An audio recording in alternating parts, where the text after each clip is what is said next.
Yo, what's going on, everybody? It is your boy Fitzmonk TV here, aka G-Lauren33. I want to welcome you guys back here to the Legit Shoot podcast, here with your Smackdown live review and results for March 26, 2021. Thank you guys so very much for joining me tonight. Hopefully you guys are doing well, staying safe and healthy. We're going to talk about SmackDown, and there's actually a lot to talk about coming out of this show. You guys know I've been saying for weeks now that SmackDown has had a way better build towards WrestleMania than Monday Night Raw, and I feel like that's pretty much undisputed, right? You know, SmackDown last night wasn't a perfect show. I'm not going to come out here and sing its praises because it did some really good things, especially with the Universal Championship, right? It was finally confirmed that we're going to be getting a triple threat at night 2 in the main event of WrestleMania with Daniel Bryan going up against Roman Reigns and Edge in what is now a triple threat match for the Universal Championship. Daniel Bryan finally gets his wish. He finally gets that big WrestleMania match I've been talking about for almost a year. And I am so happy WWE made this decision. They actually made me respect Adam Pearce for the decision that he made last night. And we'll talk about all that. We'll talk about Edge's heel turn, right? Because that was a heel turn, ladies and gentlemen. That's how you do a heel turn.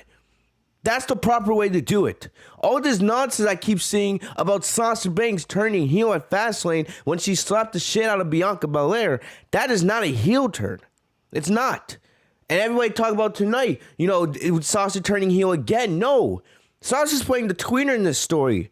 And if you guys can't see that, that just shows how uneducated you guys actually are. You guys, I'm not going to lie. I'm going to be honest. I'm always honest with you guys. I love my subscribers. I love, engaging and having conversations with you guys. But this week, y'all have proven to me personally how dumb y'all truly are, especially on the Monday Night Raw review. If you guys haven't checked out the Monday Night Raw review, I would suggest you guys go check that out. I went off about Rhea Ripley, being put in the Raw Women's Championship match without doing anything. Right? I reminded you guys how, yes, I was happy that Rhea Ripley was going to be in the Raw Women's Championship match at Mania, but the fact that she came out on her first night on Monday Night Raw, no number one contender match, no tournament, no nothing. She's legit done nothing.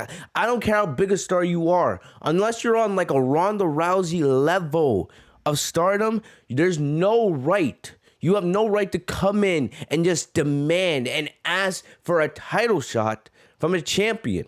It's different if you're a veteran. It's different if you're kind of respected and you've had some wins under your belt, right? Like we know who you are. But the thing about it is, Rhea Ripley has had no momentum over the last year since she lost to Charlotte Flair at WrestleMania last year.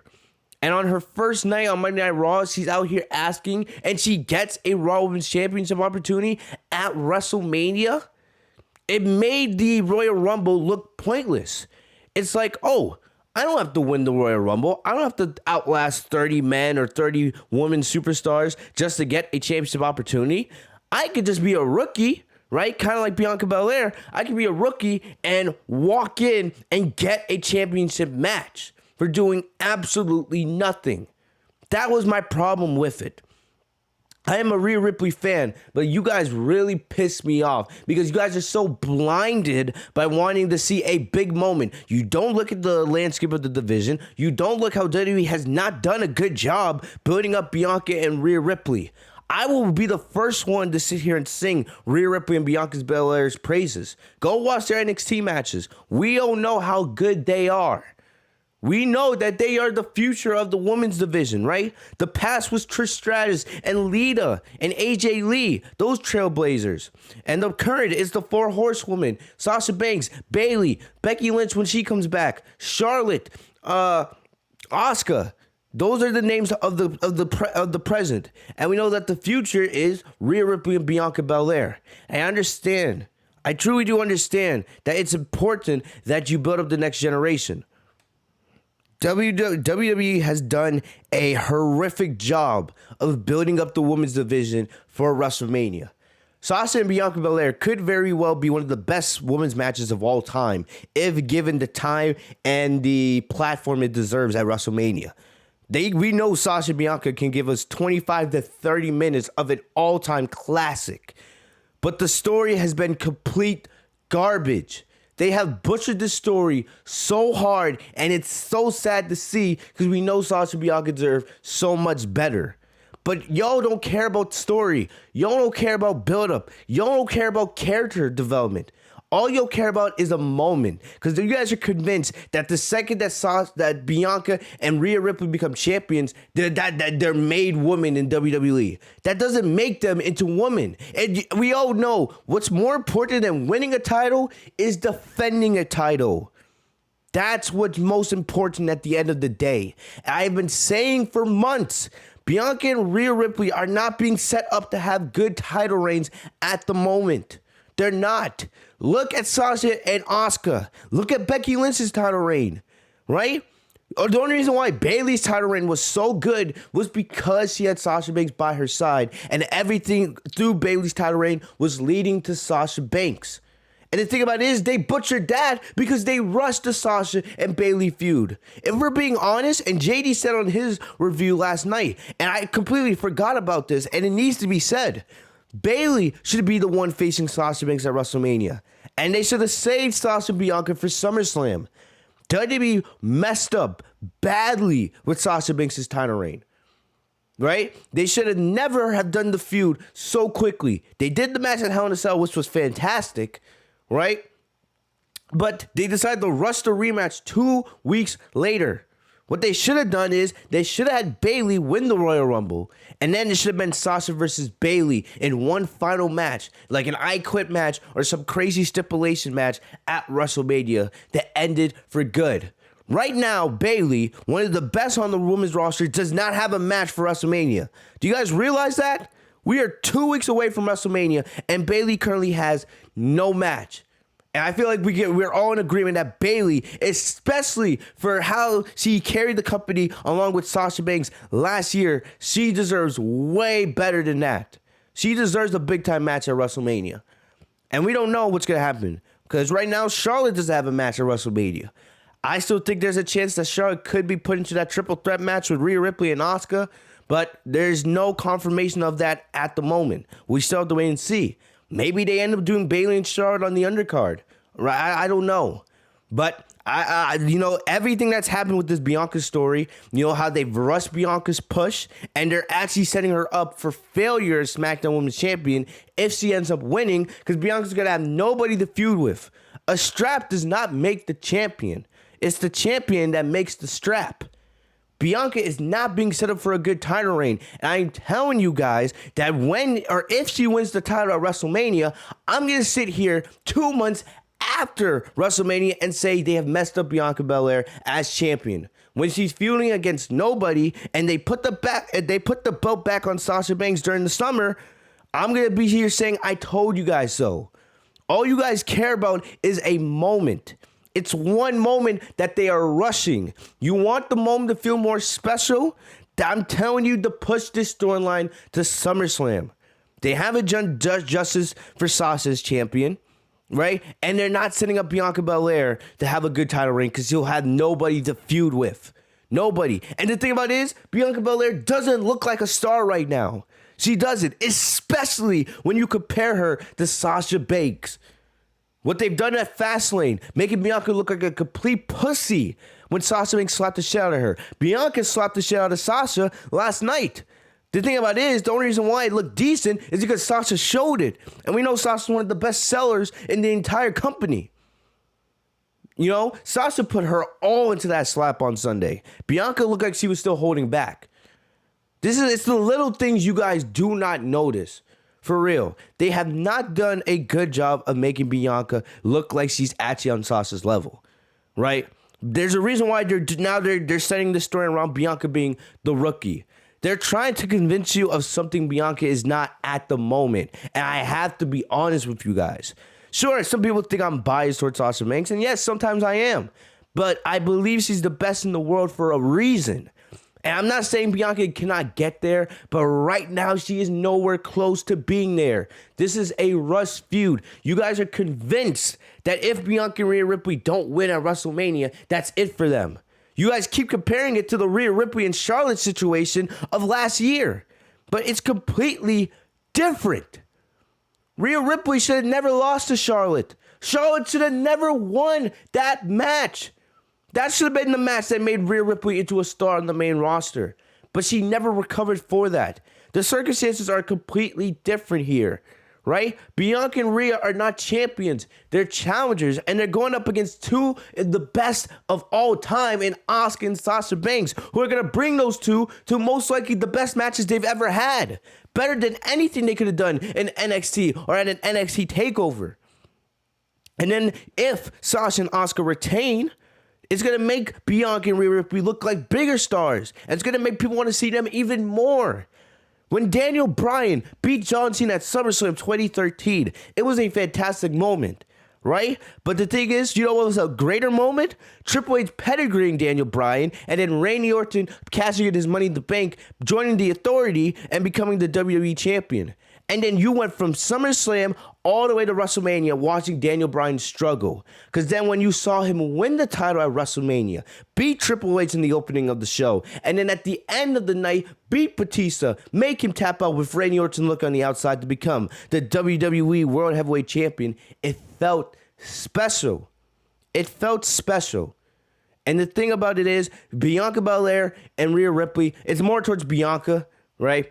If Bianca wins the title at WrestleMania in the main event, like everybody's been talking about, because you guys have probably seen on Twitter that they have this Sasha versus Bianca main event hashtag that is, taking over. And it looks like right now it's most likely that Sasha and Bianca are probably going to main event night one, which they deserve, right? They're going to give you the moment of Bianca winning the title. But honestly, in the grand scheme of things, you guys are going to look back months later and you're going to be like, oh, maybe it wasn't the best case for Bianca to win at that WrestleMania. Maybe they should have saved it for SummerSlam. Because WWE has not done justice with Sasha Banks as SmackDown Women's Champion, right? And I'm telling you, if Bianca wins that title, she has nobody to feud with. I'm telling you, it's more likely that before SummerSlam, later in the year, Sasha will regain the strap from Bianca. Just because Vince is going to be like, oh, I'm not as interested in Bianca as I once was. Let me go back to when it's comfortable. This is not about Sasha Banks. This is more about Bianca. Plus, Sasha still needs her first WrestleMania victory. You can't keep doing Sasha dirty like that. Even if Sasha had a WrestleMania victory on her slate, I would be more likely to say, give Bianca the title victory, no question. But Sasha has credibility here too. I don't know if you guys saw, but WWE did this ridiculous list of the greatest 50 women ever. Sasha was number 6. Bayley was number 10. I was like, what? They had Becky Lynch I think the top 3 was Trish was 1, Charlotte was 2. It may have been switched around. I don't remember. Who cares, right? And they had Becky as number 3. As much as I love Becky Lynch, I'm not putting her at number 3 of the greatest women wrestlers of all time when her Raw Women's Championship was not good. Go back and look at her title reign outside of those matches with Sasha and Asuka. That title reign was not good.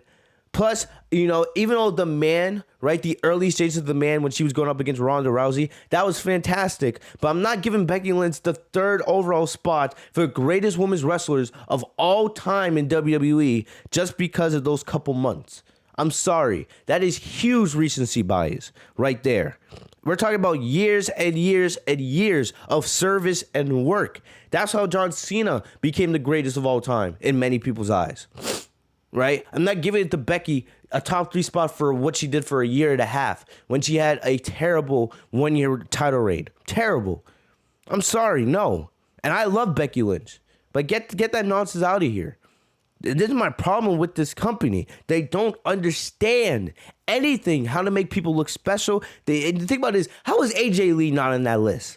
How is AJ Lee not on that list? It's like you guys are trying to erase her from history, right? You had Nikki Bella beat her Divas Championship reign. She's not in the top 10 of best women's wrestlers ever in WWE when everybody saw that AJ was the best during her time. AJ was the best women's wrestler, one of the best in the world before the 4 Horsewomen came to the scene in NXT. Like, it's just the way WWE goes about the women's division with their biases and their improper storytelling. It makes no sense. And I hate arguing with you guys, but if you guys are really convinced that Bianca Belair is ready to carry the SmackDown Women's division, especially after WrestleMania, when she has been exposed in this feud with Sasha, it is clear that there is a huge difference. Sasha's up here, Bianca's down here. All right? And I'm not saying that to disrespect Bianca. I love her. You guys have to realize I love Bianca and Rhea Ripley. But think about this, they're not on the levels of Sasha and Asuka right now. WWE has done a horrific job of portraying those two as actual contenders to Sasha and Asuka. They're going to try to give you a moment that they haven't rightfully earned. And you need to see that. You need to see that. Just like now we're seeing that Sasha shouldn't be facing Bayley. That should have been the match. Or if anything, it should have been Sasha versus Bayley versus Bianca, where you saved the Sasha Bianca 101 for SummerSlam. Honestly, that should have been the match. A triple threat with Sasha, Bianca, and Bayley. Or if not, Sasha and Bayley straight up 101. That should have been the match.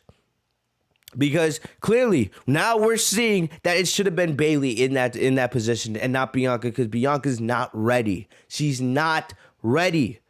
But yet, they're going to rush it. And I'm going to sit here every single podcast till we get to WrestleMania and beyond, tell you guys the same thing. Because I will not hold back. If Bianca wins at WrestleMania and a couple weeks down the line, I'm right back here talking about, the problems with Bianca Belair and how they messed up with her as SmackDown Women's Champion. Same thing with Rhea Ripley. I will not hold back. Because you guys care about a moment, but you guys are so casual, right? You guys are so uneducated. That's why I'm here, that you guys do not see how this could hurt. How Bianca winning at WrestleMania could hurt her more in the long run. That's what you guys really need to understand. It's not about the moment. It's about the championship reign that Bianca is not ready for. And they need to build up for SummerSlam for that, right? So I know I just went on a really long opening shoot, man, but like I said, I feel like I have to keep doing this every week till we get to WrestleMania, because you guys are just, the Monday Night Raw review really irked me when I saw what you guys were saying in the comment section. So much to the point where I was considering turning off the comment section on the videos, because you guys were saying some very, very toxic stuff, talking about how, Fitz and some of these other content creators only want to see Alexa Bliss pushed over Naomi, making this about race. When, are you dumb? Do you guys not see the color of my skin? Like, what? I'm a huge Naomi fan. I would love to see her get pushed. I've been sitting here for months saying that Naomi should be facing Asuka for the Raw Women's Championship on the road to WrestleMania. I've been calling for that feud and match since Naomi was drafted to Raw back in October. But over here trying to say that, Fitz and all these other content creators, you don't like seeing white superstars over the black women. How uneducated, how dumb are some of y'all? For real. I really spent this week trying to think about that. And then you guys have really showed me your stupidity with some of your comments about the Sasha Bianca situation, the Rhea Ripley situation, how you guys tried to make some of the women's division about race. Like, come on. I'm just looking at the characters, the way they're booked, and how WWE has not done a good job with the women's division, especially with the build towards WrestleMania. The fact that we are 2 weeks away and Bayley doesn't have a match yet should be a clear indication. And we have no idea if Bayley's even going to be on the card for either of the two nights of WrestleMania. And that is a damn shame. It's a damn shame. All right? But, I really just had to get that off my chest. Especially, I had to talk about this.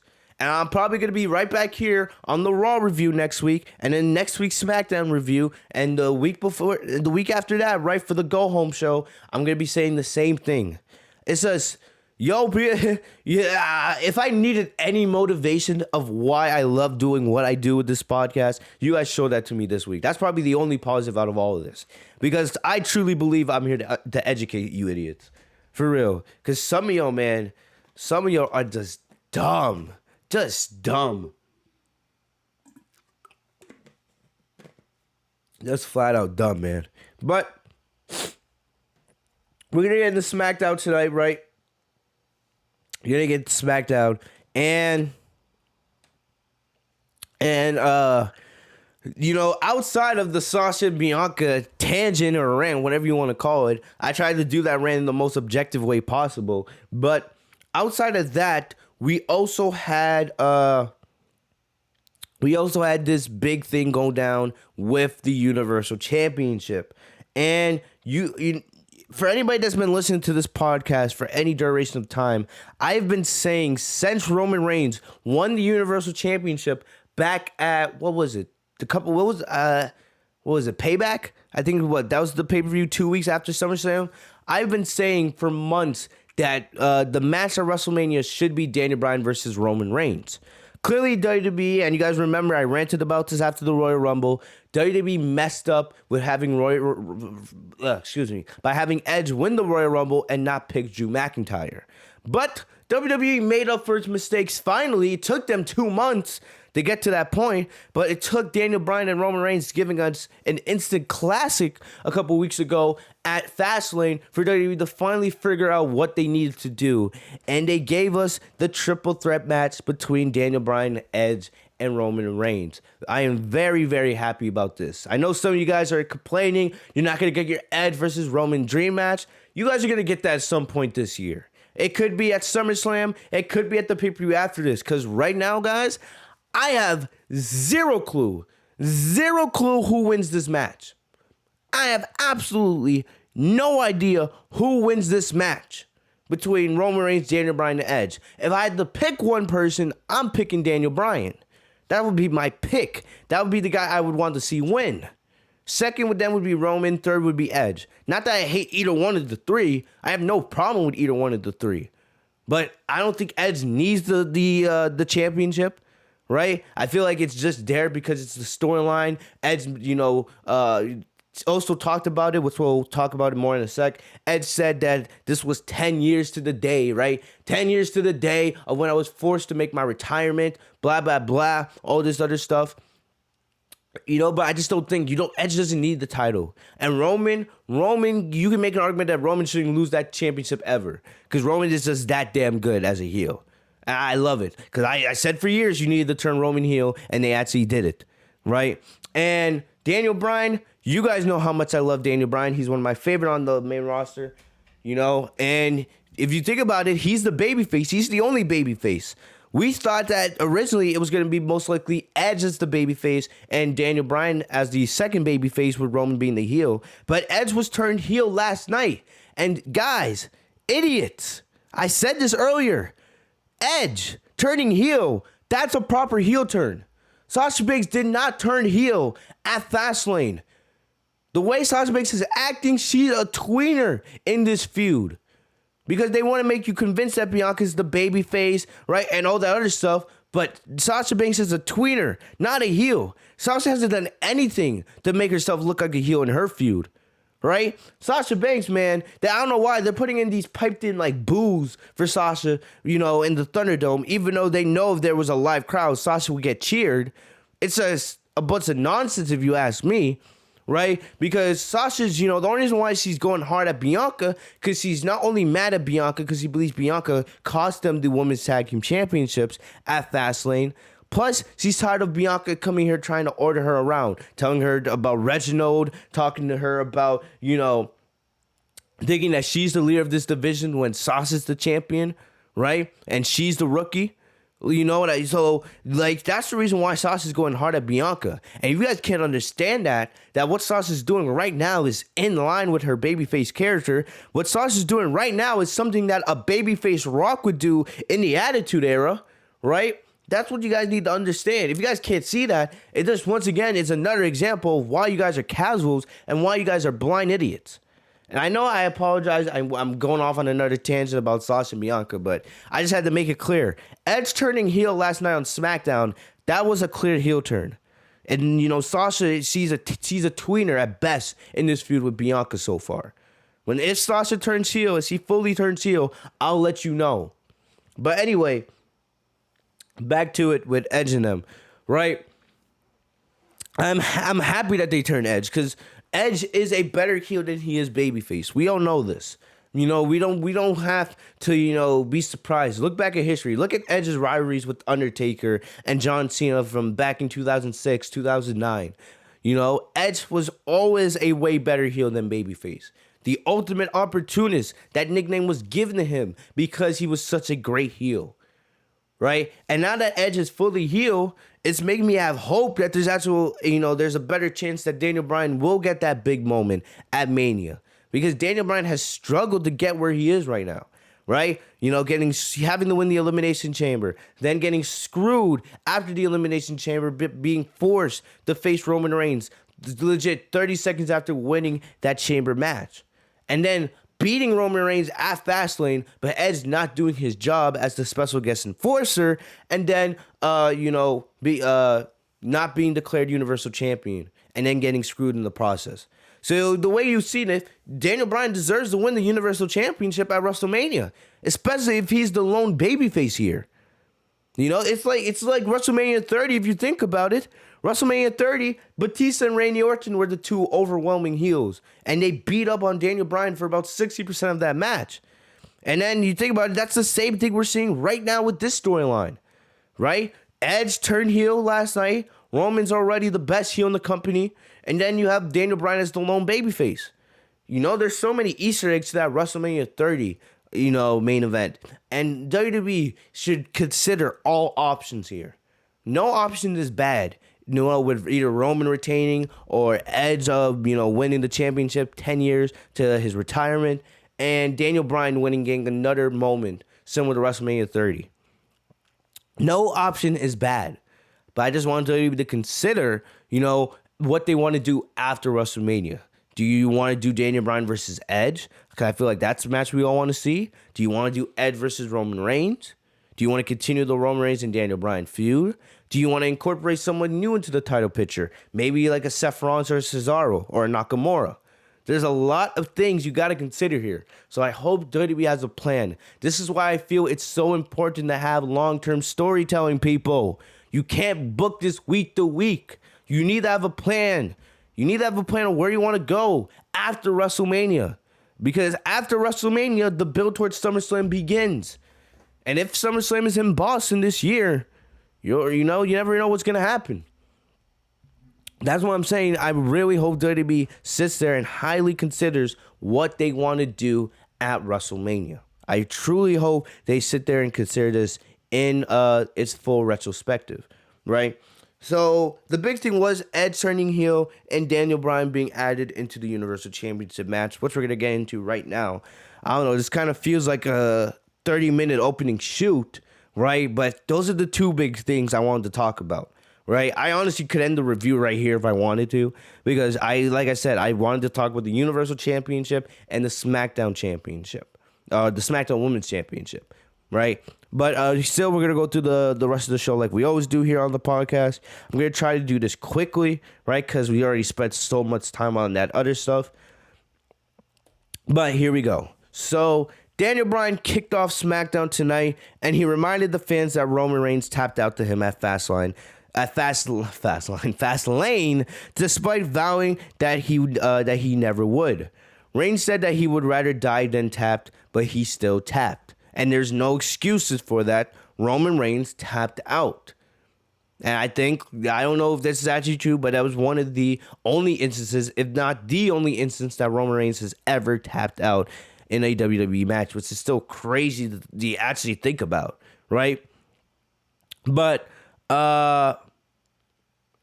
because of Edge, remember, you could blame this on Edge because Edge was the special guest enforcer. When the referee got knocked out, it was Edge's job to, remember, Edge also said he was going to call the match down the middle. It was Edge's job to see the tap up by Roman Reigns, call for the bell, and reward Daniel Bryan with the Universal Championship. That was Edge's job.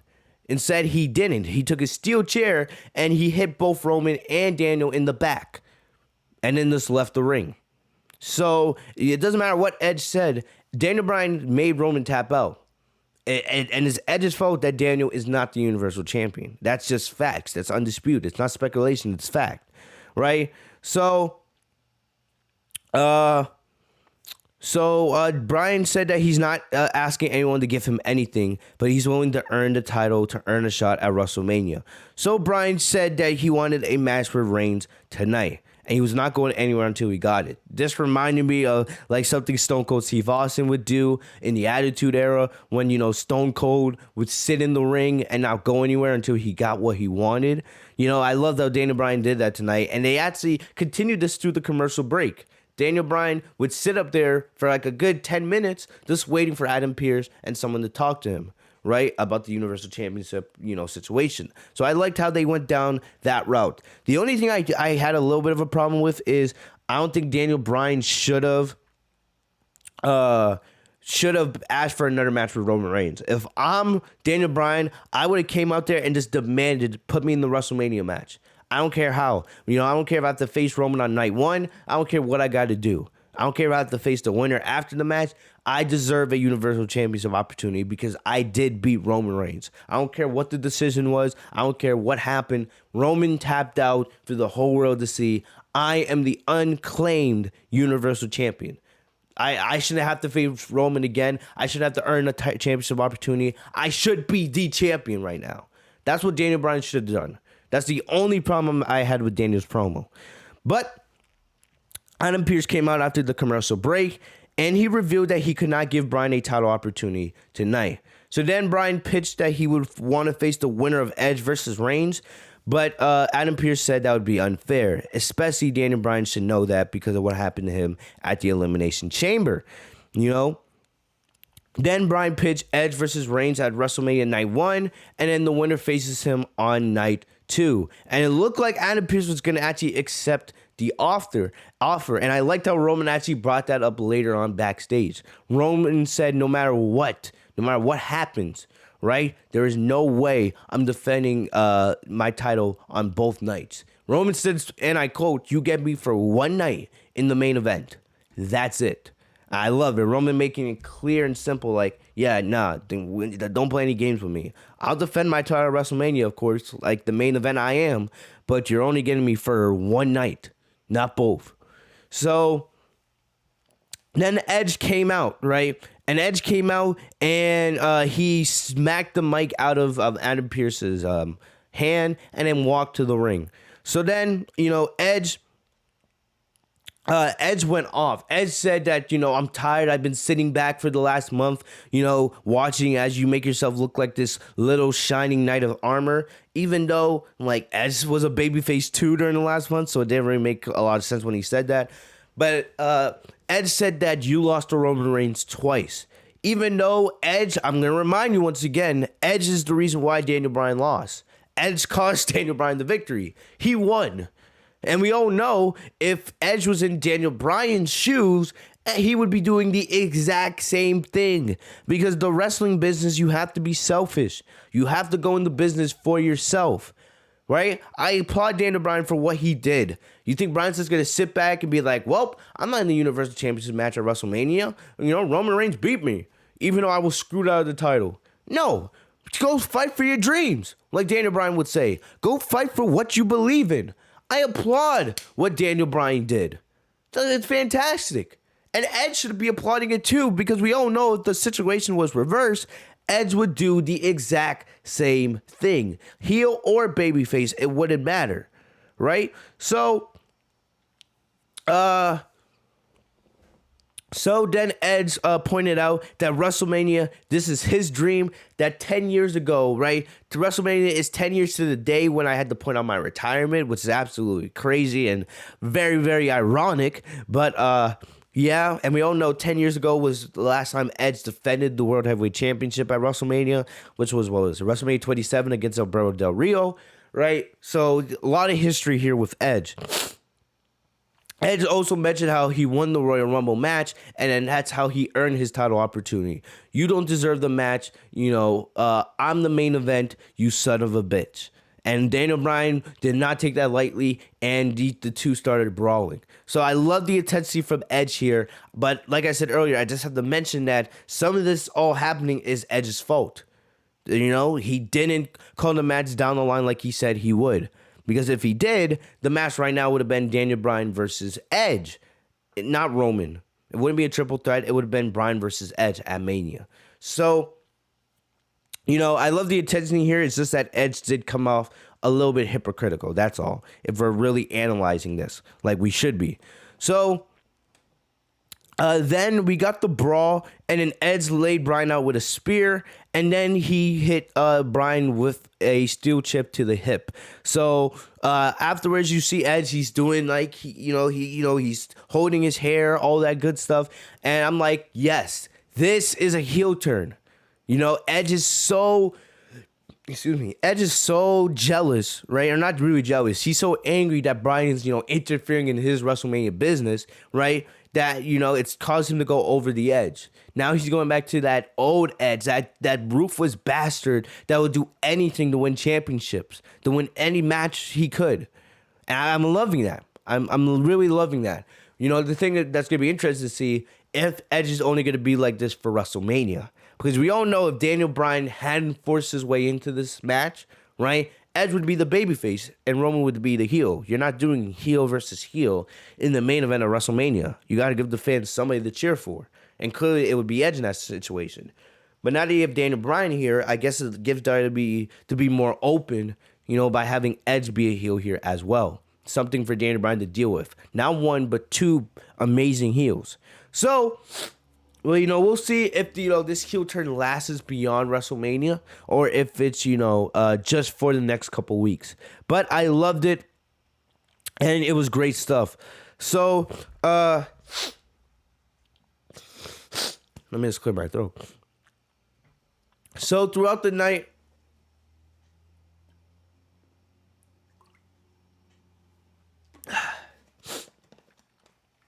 talking a lot today. So, throughout the night, Adam Pearce would be talking with Edge and Roman backstage. Like I said, Roman said, no matter what decision you make, just realize that you only get me from one night at WrestleMania. One match, one main event. I loved it. So, Edge also confronted Roman about Daniel Bryan stealing their spotlight. Edge, shut the fuck up. All right? And this has nothing to do with spotlight. You don't care about the spotlight. You're just trying to keep your match a one-on-one because you know that if the match becomes a triple threat, it becomes more dangerous. It becomes more dangerous, and the odds of you becoming champion decrease significantly. That's all. It has nothing to do with spotlight. You know what I mean? Because Edge didn't care. Remember, this was the same guy who Roman was disrespecting a couple weeks ago. Roman was saying that Edge needs to acknowledge him as the main event. Acknowledge him as the one true champion and acknowledge him as the main event tribal chief. Now, all of a sudden, you care about the spotlight you and Roman are going to share at WrestleMania, where Roman believes you're not even on his level, even though you're a Hall of Fame legend? Like, Edge, use your damn head here. That was stupid. And I hated that line right away, stealing our spotlight. No, Edge, look in the mirror. You're part of the reason for this. It's more about your actions than Roman's. It was your actions at Fastlane which led to this situation becoming what it is. So Edge then spoke to Adam Pearce later on in the night, and he told Adam Pearce he had to make the right decision, right? Or else. The thing about it is, this was maybe the first time where I actually respected Adam Pearce. Adam Pearce came out and said, I don't have an obligation to you. I don't have an obligation to Roman. I don't have an obligation to Daniel Bryan. I'm going to look at the facts. I'm going to look at the situation, and I'm going to make the best decision for WrestleMania, for the WWE Universe, for the Universal Championship. So I love that Adam Pearce actually pulled up his big boy pants and actually showed some balls. I love what Adam Pearce said here. That's what an authority figure should be doing. Not being some yes man bitch who does nothing. So good stuff from Adam Pearce. And he had to do that because Edge disrespected him earlier in the night where Edge slapped the microphone out of his hand. So just skipping over to the main event, right? Edge and Roman and Bryan are in the ring, and Adam Pearce basically announced that it would be a triple threat match, right? Just like we've been talking about for a good amount of the podcast today. And, I love the look on both Roman and Edge's faces. It wasn't that they were surprised. It was more that they were pissed that, things had gotten to this point. And Pierce ran down all the points made throughout the night by the three men jockeying for the Universal Championship. So, all of a sudden, Reigns got in Pierce's face, but then Edge and Bryan had another brawl because of what happened earlier in the night. So, it's going to be interesting to see. Will we get Daniel Bryan and Edge in like a singles match in the next couple weeks? That would be interesting. We'll see. But we see Reigns that hit Bryan with a Superman punch. Then Jey Uso gave Roman a steel chair. It'll be interesting. Will Jey Uso be ringside for Roman's match at Mania? I hope not, but I wouldn't be surprised. But then Edge speared Roman, and then he then speared Jey Uso. Then he took that same chair that Jey Uso demanded for Roman, and then he he was going to do the concerto, but Jey Uso intervened. So then Edge blasted both Pat Buck and Jamie Nobleboy, the legend himself. He blasted both those officials with chair shots as well. And then he took a seat in the middle of the ring like Bryan had done earlier in the night while Bryan was recovering on the outside of the ring. And Roman was sitting at the top of the stage, sat there, and he was staring maniacally into the camera to end the show. So this was to put more emphasis on the fact that, Edge is heel now, right? Edge is turning into an unhinged heel who, is going to be an absolute psychopath to deal with as we continue towards WrestleMania in just 14 days, which is still crazy. 14 days till WrestleMania.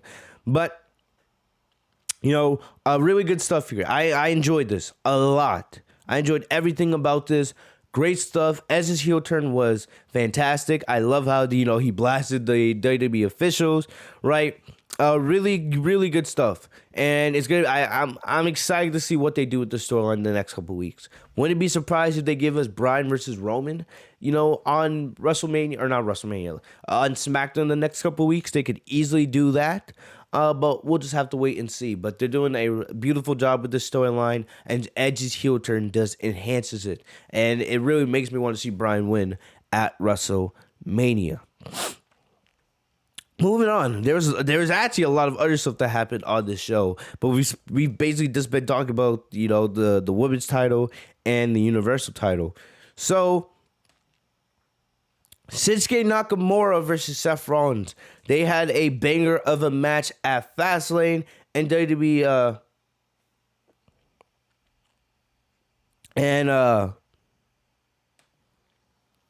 what was I saying? So Shinsuke, WWE was teasing the rematch. You guys know I hate when WWE does this. I hate when WWE gives you a match and then they tease doing a rematch of the match just the next show. Like WWE does this all the time. No matter if it's Randy Orton and Drew McIntyre or like Kevin Owens and Roman Reigns, they do this all the time. Like, we do a match on pay-per-view and they enjoyed it, so let's give it to them again to show people what they missed on free TV.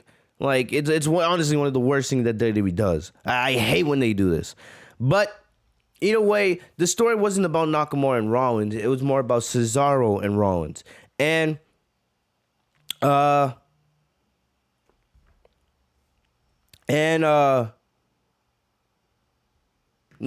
started the match hot, and he was in control going to commercial break. But then we come back from break, and Nakamura was setting up for the Sasha, but Rollins evaded him, hit him with the springboard knee strike, and then added a Falcon Arrow for a close 2 count. Then Nakamura had Rollins in the triangle choke, but Rollins powered out and broke the hold by diving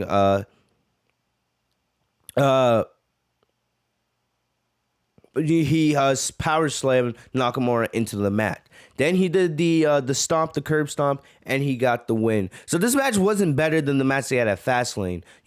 I just hate how WWE does these, pointless rematches. But like I said, the bigger story was Cesaro. Anyway, like I said, after the match, Cesaro's music hit,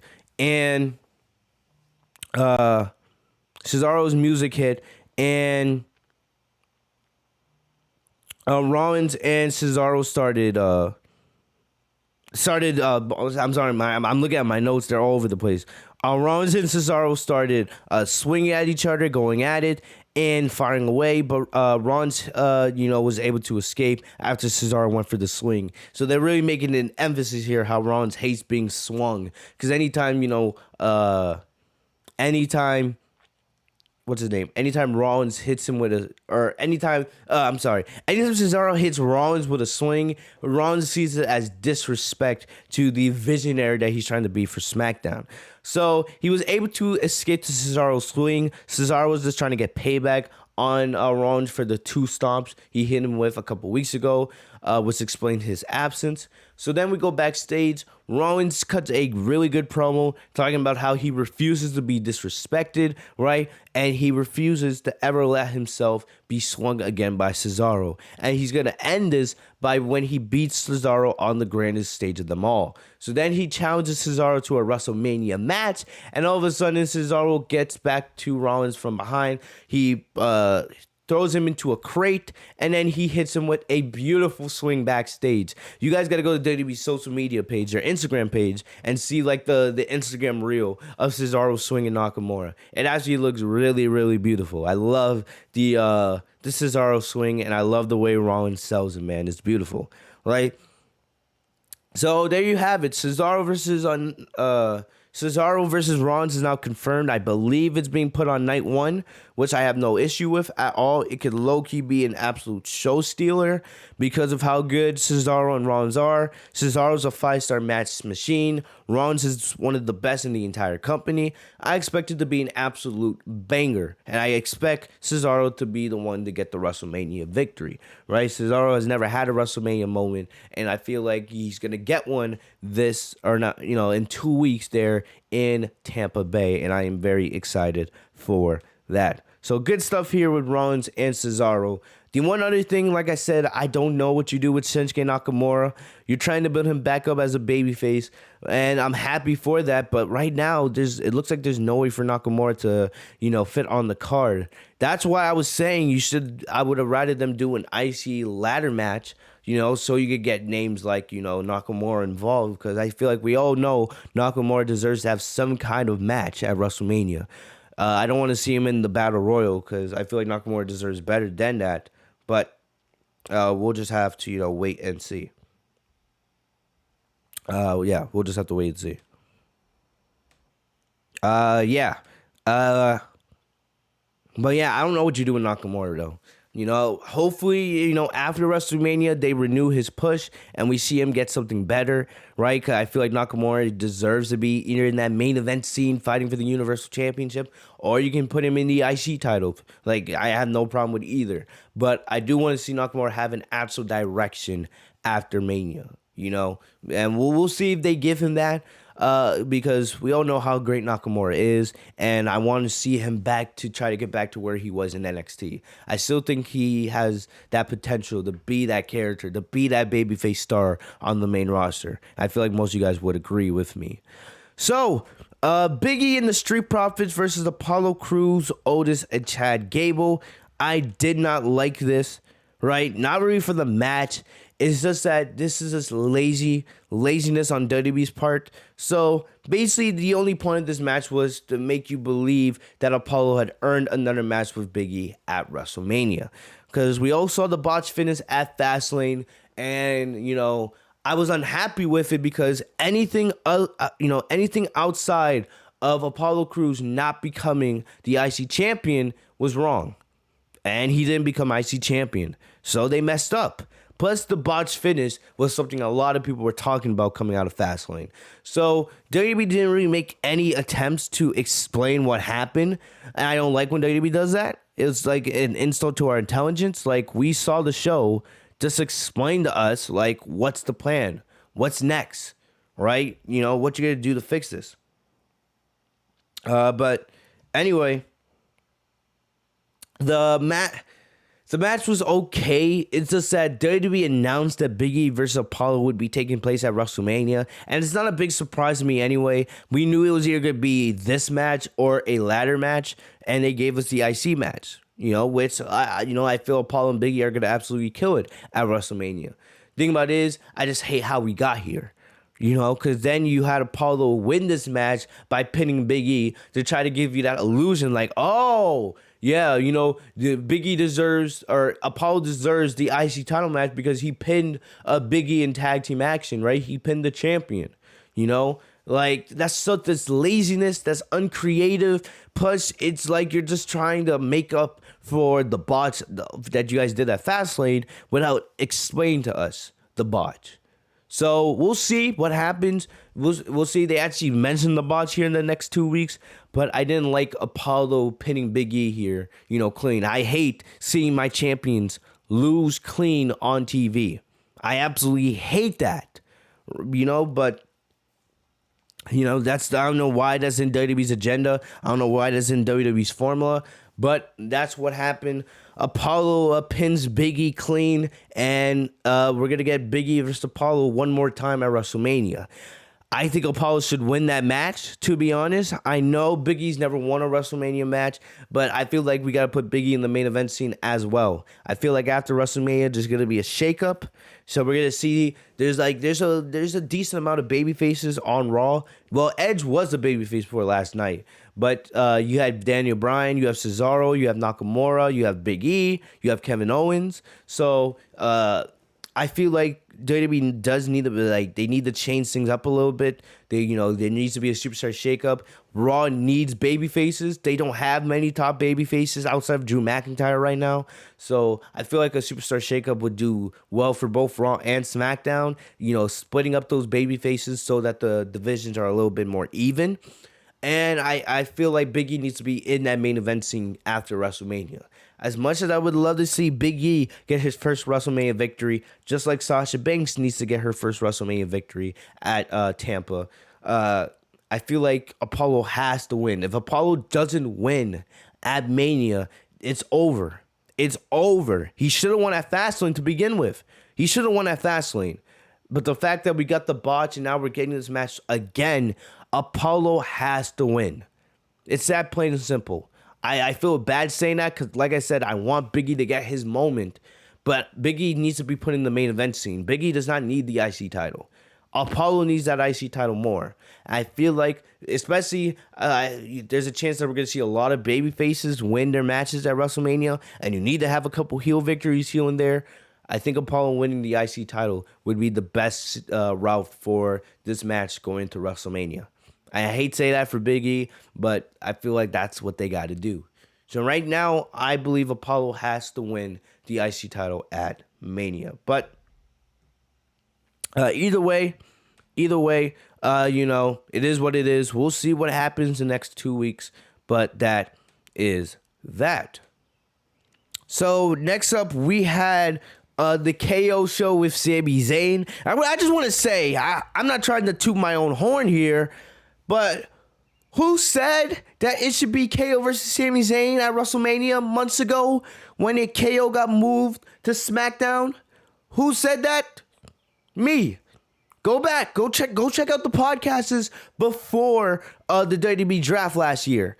I've been saying for months that it should be KO versus Sami Zayn at WrestleMania. I said that should have been the IC title match. It's not going to be the case here, but still, I'm too good at what I do, people. I'm too good at what I do. So we had the KO show with Sami Zayn, and Kevin Owens introduced his guest and, his former best friend, Sami Zayn. Zayn expressed regret for his actions last week when he hit Owens with the haluva kick. Then he announced a red carpet premiere for his documentary. So we're finally going to get to see, what Sami Zayn was able to cook up with all that footage. But I'm actually kind of intrigued to see how they do it, right? I kind of like when they do these nice little conspiracy storylines, especially with the camera crew, and especially knowing how great Sami Zayn is. I'm actually kind of intrigued to see how they do this. So then he revealed that Logan Paul will be on hand for the big event. So Logan Paul will be on SmackDown next week.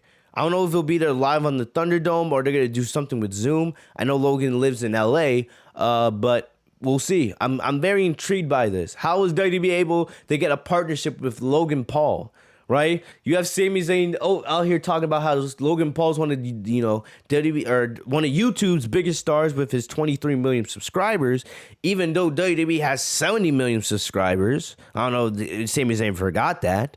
But WWE has, 3 times as many subscribers as, Logan Paul does. But whatever. It's going to be interesting to see, does it boost the ratings? Especially if Logan Paul, I know he has this Impulsive podcast, right? Is Logan Paul going to, advertise his SmackDown appearance this week on the podcast? That would be, that would be pretty lit. We'll see if it actually brings up the ratings too,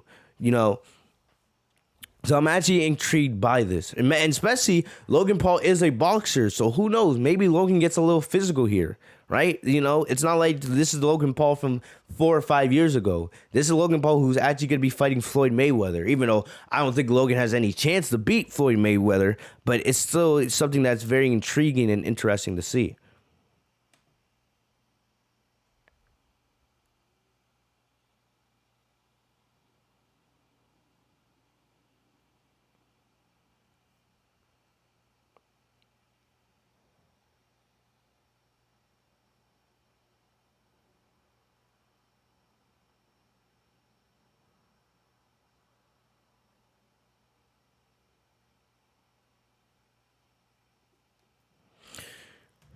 Anyway, I didn't answer that text live real quick. My bad. But either way, it's going to be something very interesting. Very interesting. But I loved how Kevin Owens here was like, I don't care.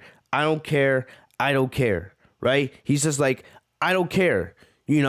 All I care about is the answer to my question. Will you face me at WrestleMania? So Zayn, kept saying, come on, we need to be on the same side here. We shouldn't be arguing among ourselves. But KO was like, shut up. Answer my damn question. And then Owens got in Zayn's face, and Zayn agreed to the match. He was like, sure, whatever, fine. Even though I didn't want it to come to this, fine. So then Owens responded by beating him down, right? Because Owens said, that's all I needed. Because that was the only reason why I didn't beat you senseless the second you came into this ring. So Owens starts beating down Sami Zayn, hits him with the Stone Cold Stunner, and that was the end of the segment. Very simple, very to the point, right? Sami Zayn talks about the documentary, and it hypes you up for next week because I love Sami Zayn.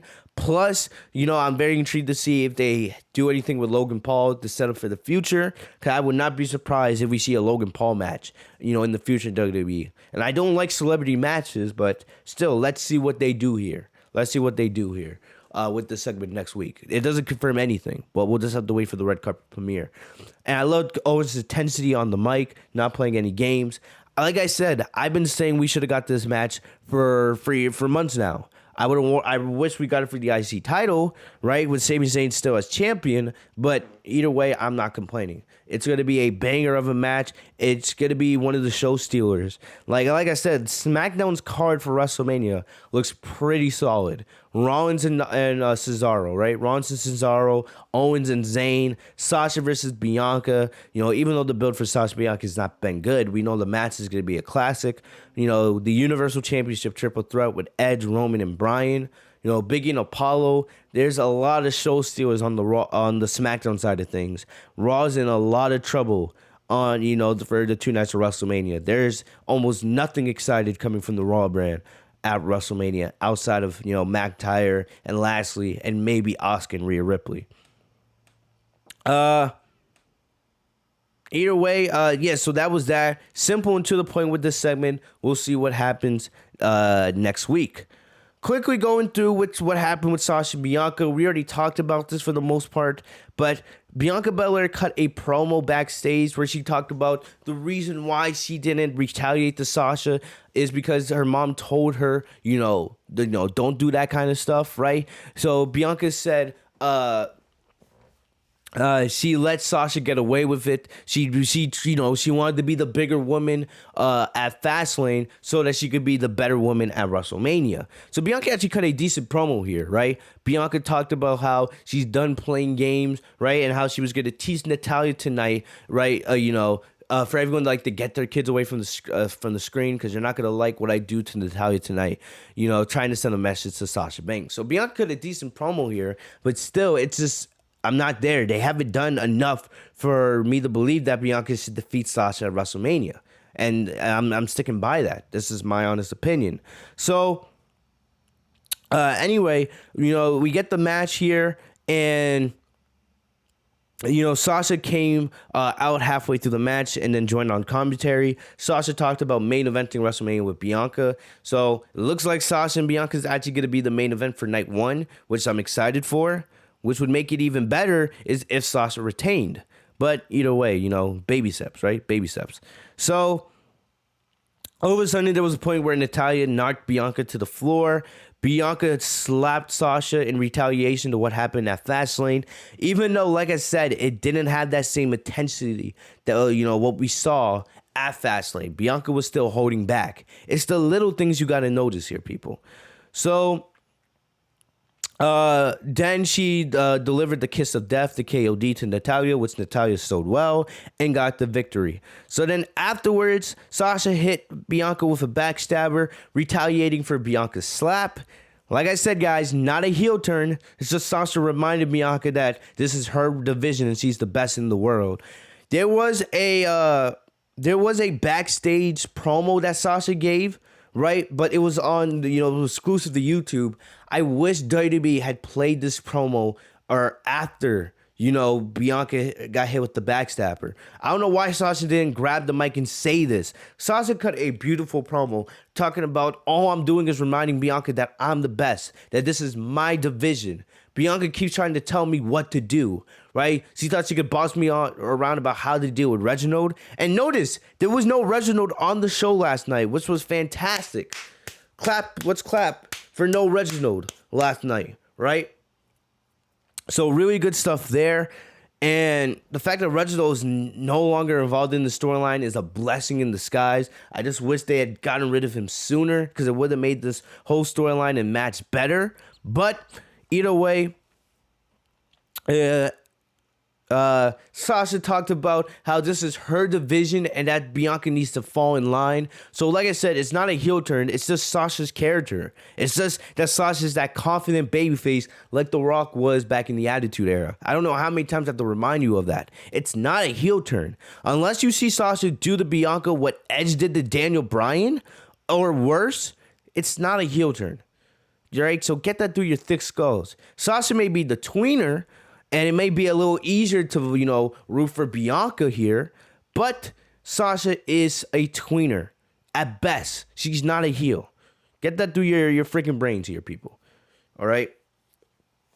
But I just wish they could, Sasha cut the promo that she did on backstage on YouTube. I wish she cut that on Bianca on SmackDown tonight. So this was better than what we saw the last couple weeks. But still, the story's been garbage for the most part. We'll see. We'll see if WWE can fix this in the next 2 weeks. I don't know if they can, but I'll give them a chance. I'll give them a chance to at least try to make this decent. Either way, we know the match is going to be a banger. It's just the story has not been good. It's just that simple. All right? And if I'm booking night one of WrestleMania, I would do Bobby Lashley versus Drew McIntyre for night one. At the beginning of the show to be the opener, and then I would have Sasha Bianca be the main event. That's the way I would do it. So last but not least, since we already talked about the Universal Championships situation, Rey Mysterio faced off against Dolph Ziggler. This wasn't actually a terrible match because Rey can still go in the ring. Dolph Ziggler's a 5-star clinic, no matter how much WWE fails at booking him. So we saw Ziggler at the end here. Ziggler caught Mysterio mid-flight with a zigzag, which looked beautiful, but Rey kicked out. So then Rey recovered, hit the 619, then hit the top rope splash. Dominic kept Robert Roode from interfering, and Rey gets the win. So, like I said, it looks like it's most likely going to be a fatal 4-way for the SmackDown Tag Team Championships with, Gable and Otis. Who cares? This is more about the Street Profits, Roode and Ziggler, who are the current champions, and the Mysterios. So, if I'm booking this match right now, I'm picking the Mysterios. I feel like, having the father and son moment at WrestleMania with, Rey and Dominic being the new SmackDown Tag Team champions, right? I feel like that's the big moment you could do here. I would save the Street Profits. You could have the Street Profits regain those titles later on in the year. But for right now, I think, having Rey and Dominic win the SmackDown Tag Team Championships at WrestleMania would be the big moment because, father, son, I feel like it writes itself. But we'll see what happens. The match isn't confirmed yet, but it looks like that's definitely where we're going. I just want the Usos back. I don't think they'll. Maybe, who knows? Maybe Jimmy Uso pulls a Hardy Boys, right? Maybe they pull what Matt and Jeff did back at WrestleMania 33, and maybe Jimmy returns at WrestleMania and they turn into a Fatal 5-Way. I don't know, but we'll see. But either way, that's about it. We already talked about the Universal Championship situation. So that's about it for your SmackDown review. Thank you guys so very much for joining me on the podcast. Like I said, SmackDown wasn't terrible last night, but you guys got to get it through your heads about the Sasha and Bianca situation. The Universal Championship scene is looking fire. I love what they're doing with Nakamura and Cesaro. Biggie and Apollo, they could have done that better, but it's whatever. But either way, I like what they're doing. I like what they're doing here for the most part with SmackDown and the WrestleMania build. I just don't know what you're doing with Sasha and Bianca. Like I said, WWE has 2 weeks to fix this storyline with, Bianca and Sasha. Will they do it? Probably not, but I'll give them a chance. I'll at least give them a chance. But, we'll see what happens here. But for the most part, SmackDown is looking in decent shape for WrestleMania. There's just things that need to be polished up here with the IC and the Women's Championships. And the Tag Team Championship match needs to be announced. But for the most part, I'm not mad with the way SmackDown is looking. Their WrestleMania, the WrestleMania on the SmackDown side of things looks 100 times better than the Raw side of things. And for the most part, I really hope they go with this WrestleMania 2-night thing going forward. Doing WrestleMania for one night, it's just, no, there's just too many matches. Nobody wants a 7-hour show. Them doing the 2-night structure is just so much better, especially for people who are gonna sit there for all those hours in the stadium. But let me know what you guys thought of SmackDown tonight. Hopefully you guys enjoyed the show. If you guys did, let me know in the comment section. What do you guys think SmackDown did good? What can they do better with the WrestleMania build? Let me know in the comment section. I love you guys so much. Thank you guys for everything. Please, guys, in the comment section, do not be toxic. Do not piss me off. But either way, thank you guys for all the love and support. I'll see you guys later. Make sure to stay safe and healthy, y'all. Hit the big red button next to my name, Fitzmonk TV, so you guys are notified every time I post a new video. Also, make sure to click the bell. Make sure to follow me on social media if you guys want to live tweet with me. My Instagram, my Twitter are all down below. I'll see you guys later, man. Stay safe and healthy, y'all. Peace.